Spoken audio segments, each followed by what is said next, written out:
Namo Myoho Renge Kyo, Namo Myoho Renge Kyo, Namo Myoho Renge Kyo. Good morning, friends, or whenever you're watching this. Thank you for being here. Thank you for your practice. New subscribers, welcome. Subscribers who've been here for a long time, welcome. Those of you who've been here for a while but just recently subscribed, thank you.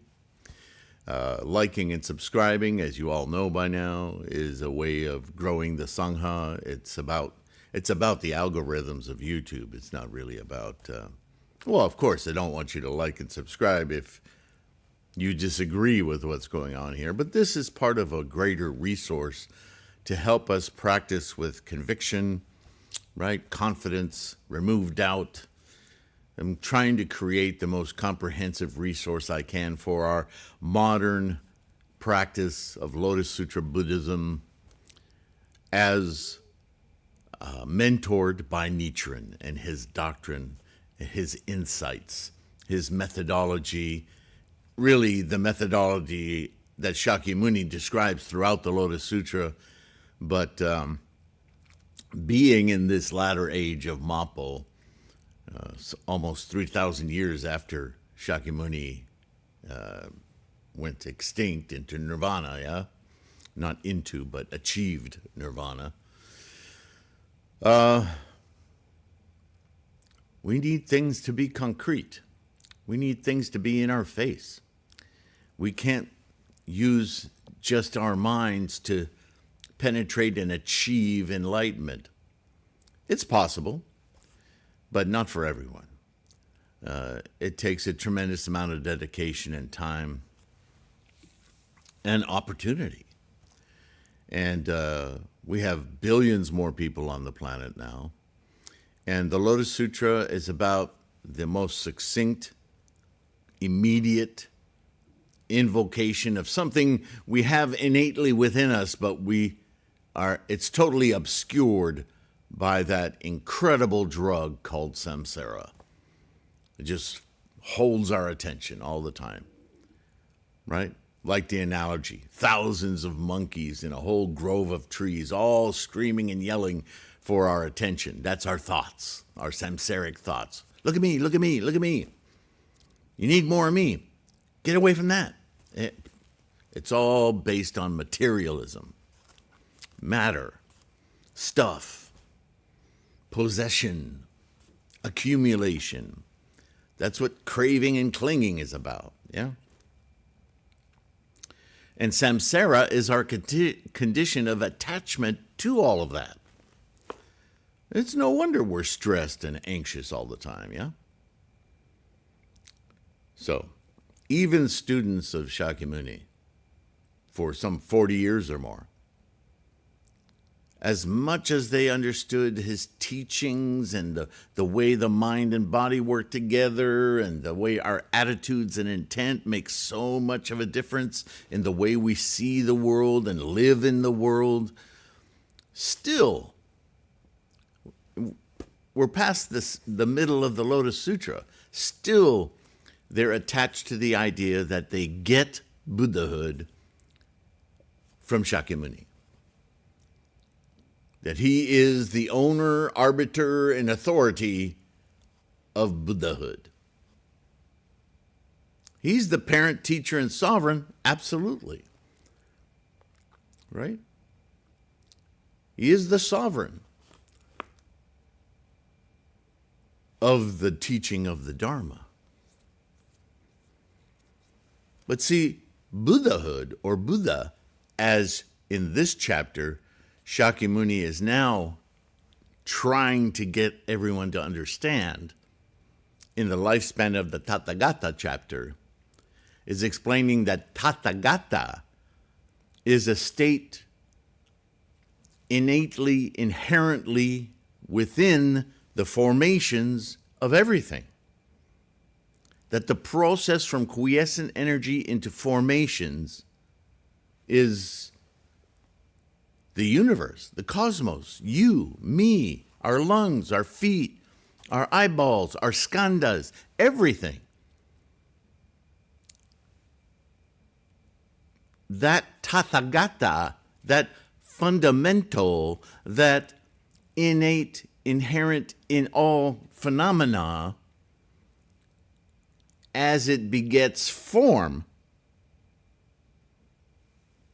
which is the formula of karma, is innate in everything. But the Dharma, the experience of that, the witnessing, the influence and influenced of that, the relationship to, the perception of, that's the sentient mind. Nothing else can do that.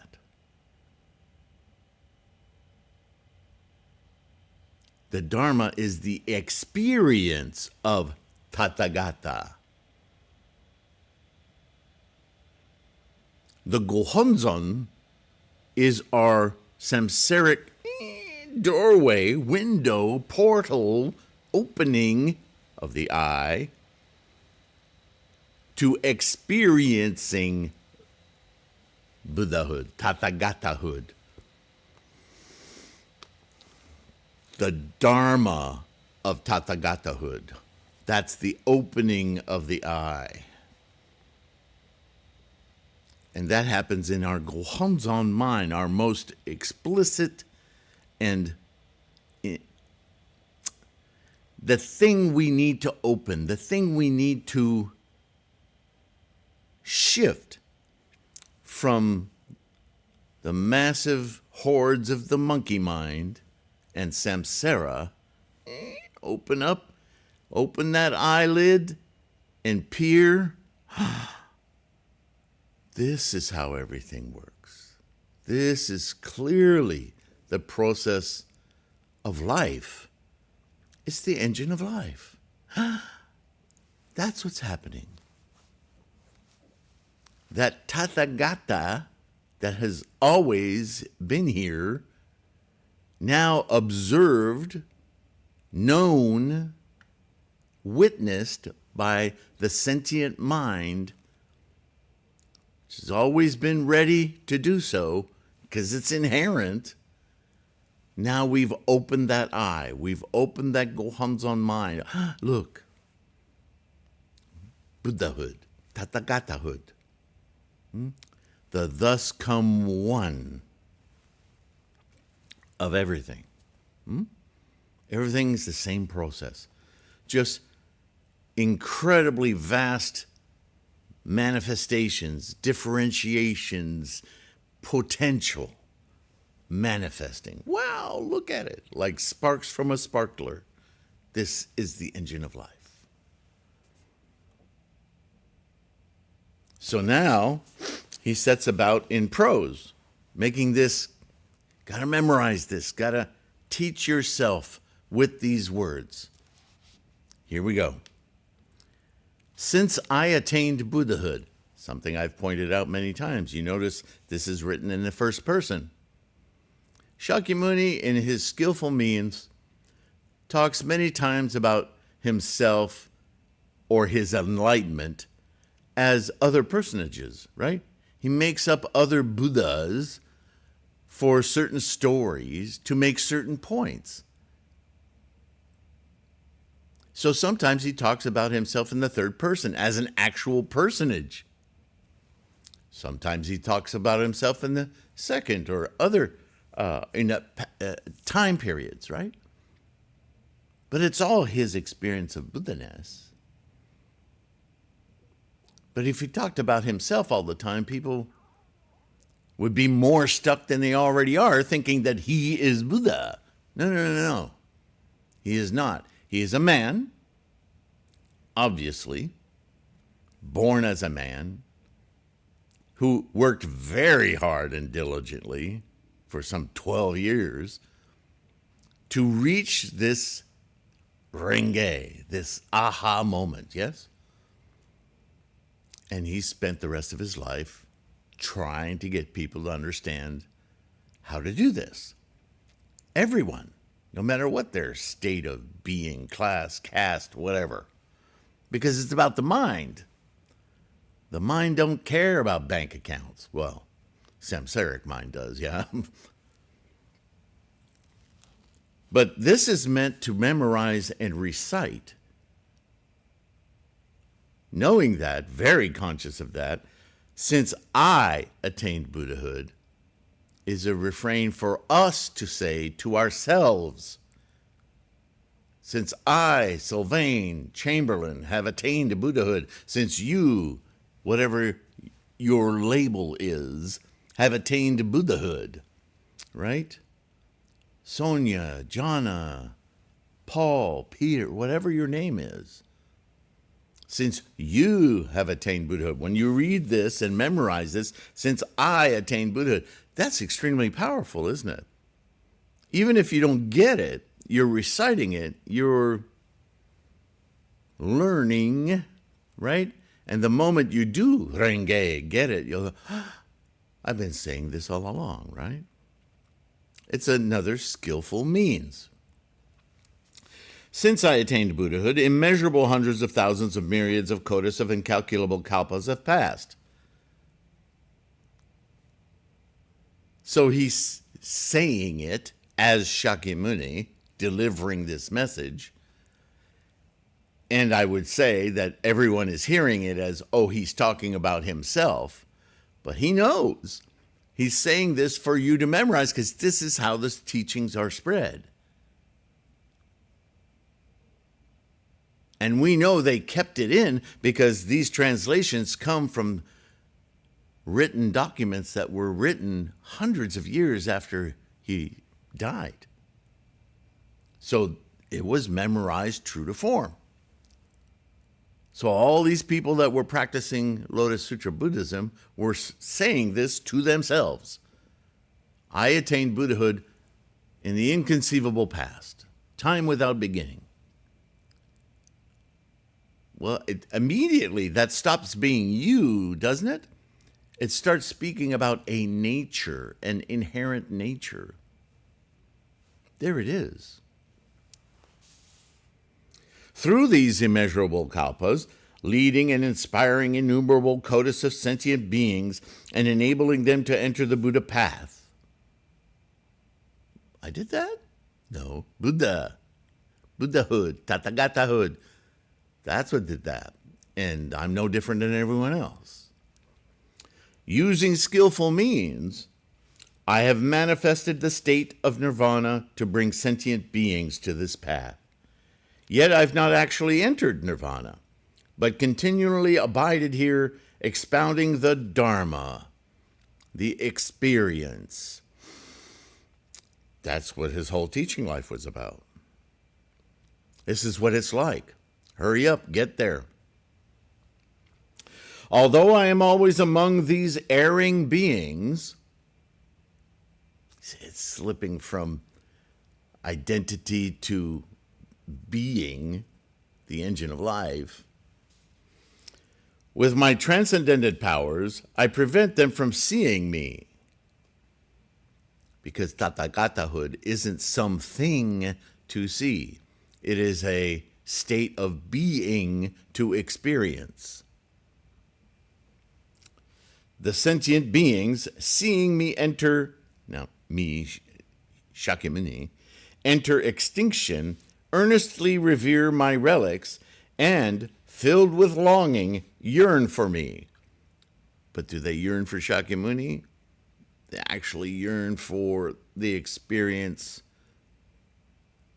of the Dharma, of Tathagatahood. When the sentient beings become sincere, mild, and receptive, in other words, docile, ready to teach themselves, learn, and wanting wholeheartedly to meet the Buddha, there it is again, single-mindedly meet the Buddha, with your sentient mind. How else can you be enlightened? With no mind, there is no enlightenment. There is just the engine of life. So how do you wholeheartedly meet the Buddha without a sentient mind? What is so wholehearted about a rock?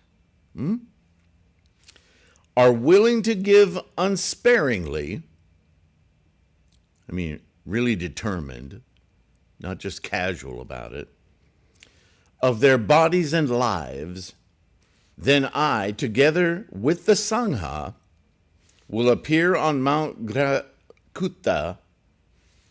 I will declare this to sentient beings. Although I am always here without extinction, Tathagatahood, the engine of life, through the power of skillful means, I manifest extinction and non-extinction. What does that mean? I manifest extinction and non-extinction. This is the process of karma. I reveal myself. Tathagatahood reveals itself to the sentient mind of samsara. And as it reveals itself, it reveals that it's always been there, and there's no need to reveal it lest you make the effort to perceive it. In your perception, you reveal, but you'll find something. It's like a stream is in the forest, but what do you know about it? Till you make the effort to go out in the forest, the stream's always been there, but your experience of the stream took your effort to get to it. Right? Life is momentum, constantly. Everything in the cosmos, moving, momentum, energy in motion, kinetics. If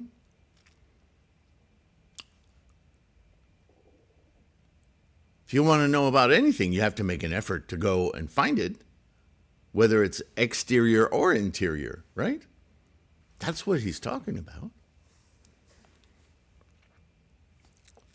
If there are any sentient beings in other worlds who respect and believe in me, or are committed and can have confidence that I exist, you gotta have some confidence that the stream is out there before you set out trekking through the forest, right? I will also teach them the highest dharma. The Tathagata-ness, when you seek it out, will teach you the highest dharma. This is the highest experience of the process of life. Tathagatahood.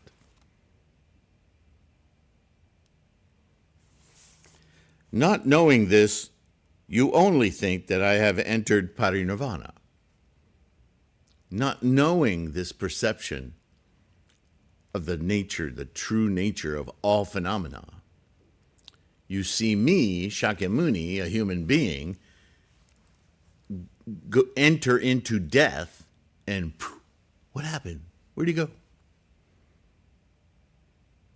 You don't perceive that the Tathagata-ness hasn't gone anywhere, come from anywhere. It's just the process of life.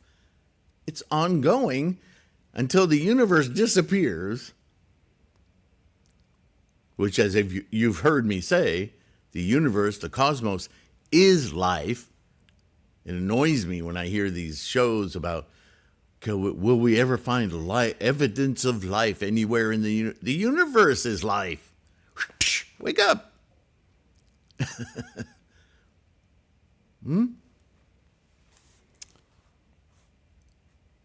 I see all sentient beings submerged in the ocean of suffering, living in our little parameterized samsaric universe.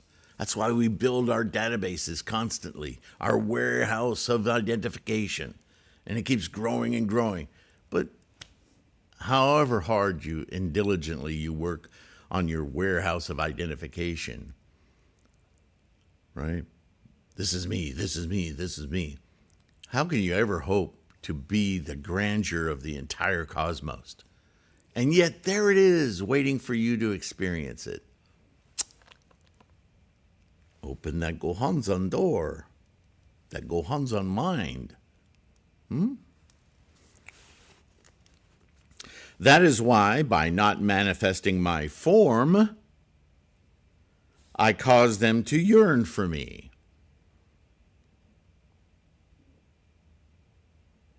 So Tathagataness doesn't have to manifest as a human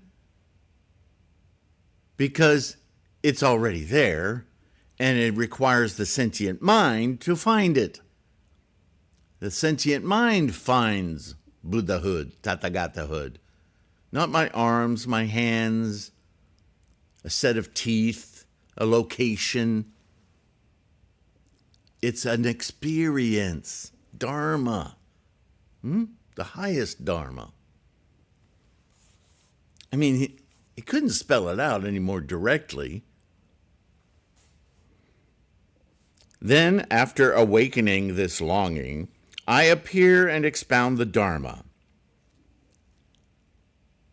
Tathagatanas, Buddhahood manifests, and I experience Buddhaness.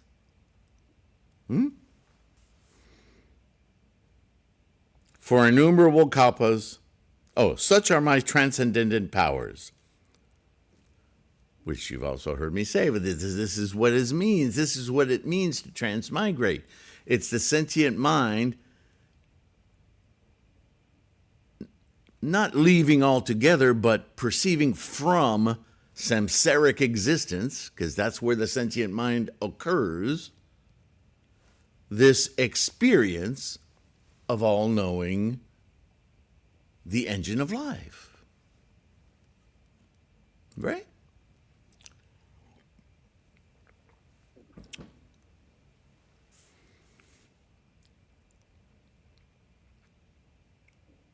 For innumerable kalpas, I have constantly resided on Mount Kuta and elsewhere. Again, Tathagatahood is the engine of life. When sentient beings see themselves amidst a conflagration at the end of the kalpa, it is in fact my tranquil land, always full of devas and humans. All the gardens and palaces are adorned with various gems. The jeweled trees abound with flowers and fruits, and the sentient beings are joyful among them. The sentient beings are joyful among them. They experience, as samsaric entities, Tathagatanas. The devas beat heavenly drums, making constant and varied music. They rain down mandarava flowers upon the Buddha and the great assembly. Although my pure land never decays, the sentient beings see it as ravaged by fire and torn with anxiety and distress. From a samsaric point of view, a non-enlightened point of view, it looks like catastrophe. He's gone. It's disappeared. No, it never does.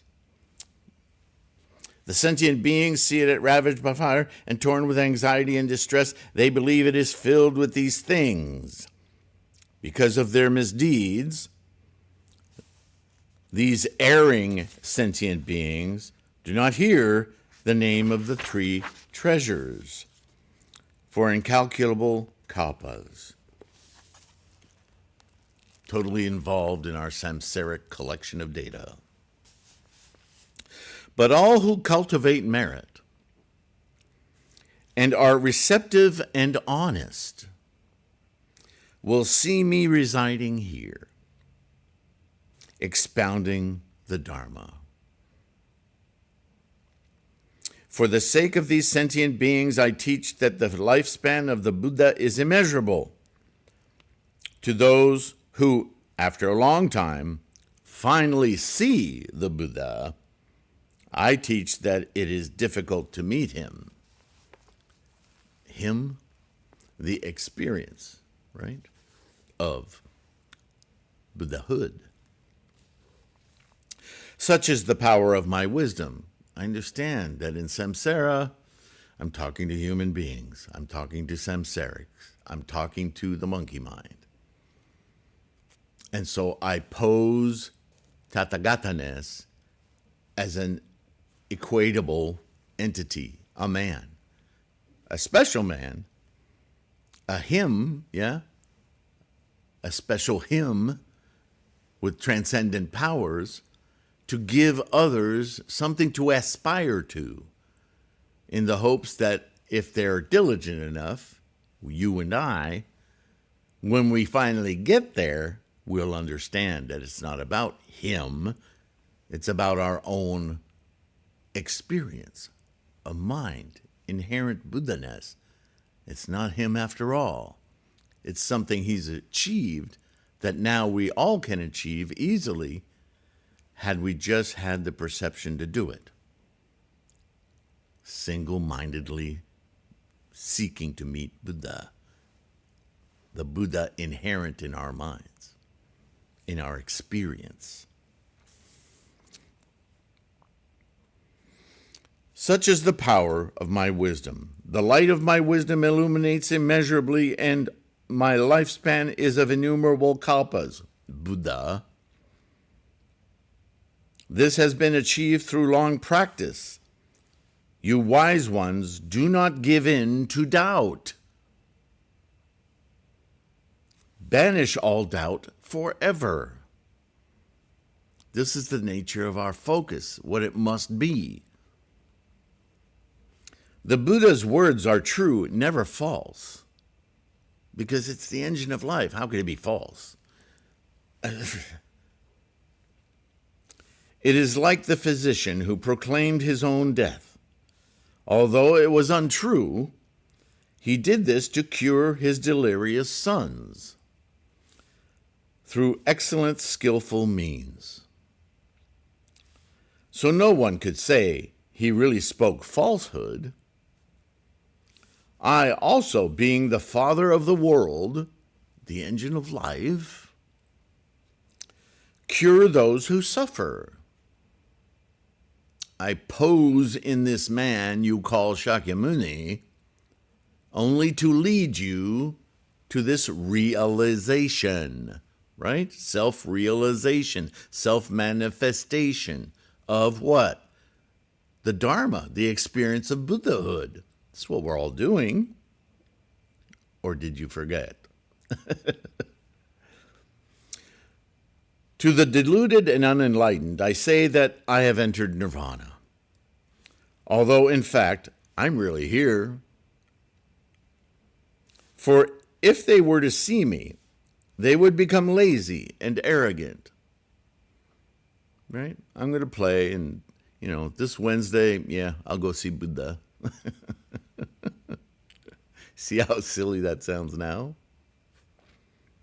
Attached to the desires of the five senses, the skandhas, right? Beauty, music, whatever. They would fall into the troubled states of being, in samsara.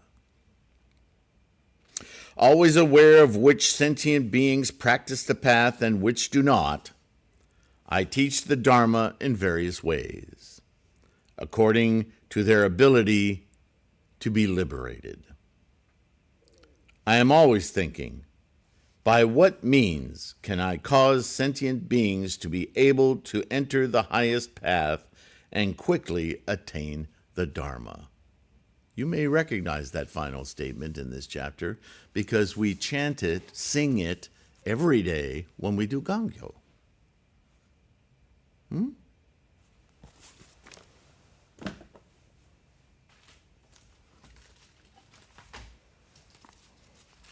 Doop-a-doop-a-doop-boop-doo. I'll remind you. And I'm opening the book so that I can read it character for character. Gajo Shishujo Gyodo Fugyodo Zuyo Shokado Ise Shujo Ho Maiji Sazenen Igario Shujo Tokunyu Mujodo Sokujo Jubushin. Right? You recognize that? I'll start a little earlier. Ijo Gengako Nisho Kyoshi Shin Ho Itsuja excuse me, whoa. Ho ichu jaku go yoku da o akudo chu gajo chi jujo gyodo fu gyodo zuyo shokado ise shujo ho maiji sazenen igario shujo tokanyu mujo do sokujo ju bushin.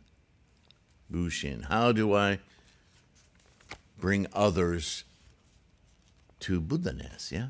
To realize this living engine of life, this Dharma.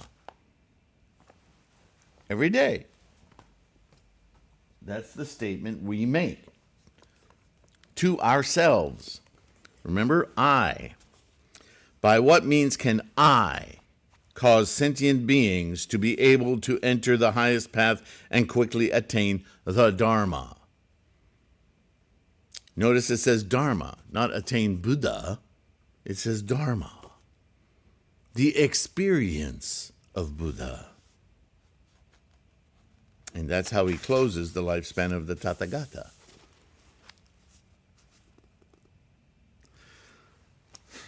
I can almost feel Nichiren crawling out of his skin. This is so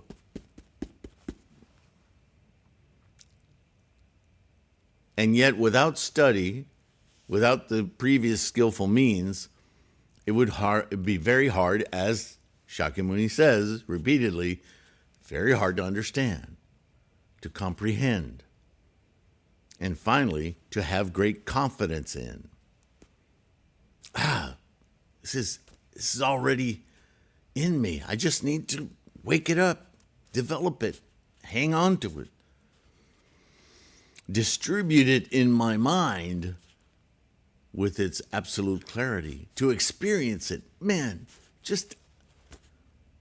I need to do this, right?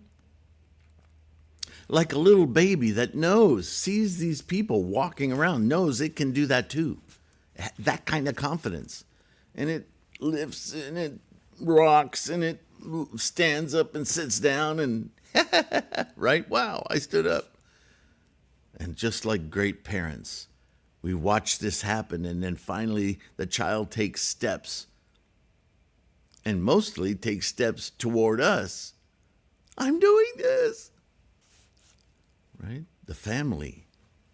It's a sangha. And we need to raise the people in our lives, whoever they may be, who make this commitment, who want to meet Buddha. We need to raise their confidence. We need to help them get there. Come on, you can do it. You can walk. Come on, come on. Namo Myoho Renge Kyo. This is the Bodhisattva path. It's so simple. We're built for it. Yeah?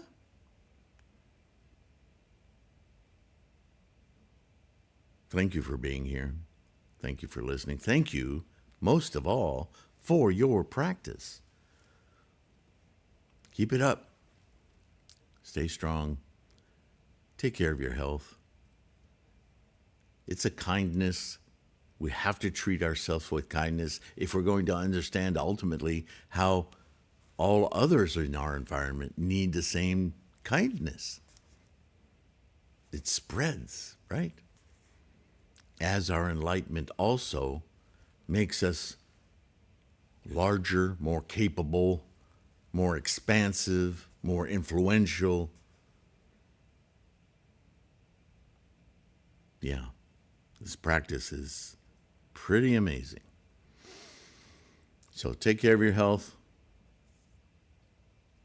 Keep on supporting this resource if you can, even if it's just to like and subscribe. That's a Bodhisattva act, propagation. Those of you who are able to buy ebooks or print books, certainly get a proper mandala. Don't forget, there's a lot of free information in this resource too. Because not everybody has financial fortune at different moments in life, right? So the podcasts, all free. These videos. And, these videos are also on Patreon. But Patreon also affords a quick, easy opportunity to do singular donation or recurring donations. And those of you who are doing that, thank you so much. Such great appreciation for you folks. Some of you go direct to PayPal. That's fine too. You can do the same thing there. There are links on the website, threefoldlotus.com, to do just that. Take you directly to PayPal and set up a donation, whether it's singular or recurring. All of it helps to grow this resource and to keep it going, yeah? So, immense thanks and appreciation for that. And I will see you. The next chapter is Description of Merits, or Rewards, or Rewarding Experiences, yeah? So we'll start on chapter 17 in the next video. Thanks again. I'll see you then. Bye for now.